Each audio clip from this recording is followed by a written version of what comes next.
Mau tahu bagaimana otak anak berkembang dari janin hingga remaja? Ini dia tahap-tahap yang perlu Bunda ketahui. Hai Bunda, tahu nggak sih perkembangan otak si kecil sudah dimulai sejak masih dalam kandungan? Yuk kita bahas tahap-tahap perkembangan otak dari janin hingga remaja. Tahap pertama, saat janin di dalam kandungan. Di minggu ketiga hingga keempat kehamilan, otak mulai terbentuk dengan 3 bagian utama. Otak belakang, tengah, dan depan.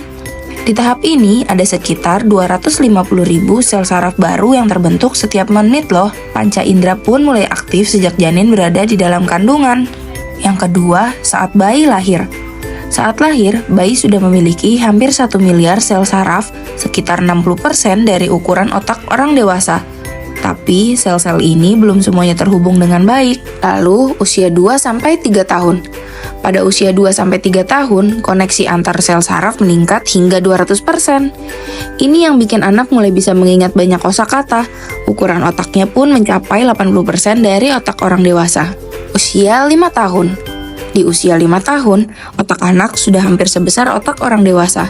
Pada masa ini, proses belajar sangat penting, karena anak mulai menggunakan glukosa 2 kali lebih banyak daripada orang dewasa. Lalu, usia remaja. Saat remaja, otak hampir sepenuhnya berkembang. Namun, bagian lobus frontal, terutama korteks prefrontal, baru mulai matang. Bagian ini penting untuk kemampuan berpikir, merencanakan, dan mengambil keputusan. Itulah perkembangan otak si kecil dari janin hingga remaja. Luar biasa bukan?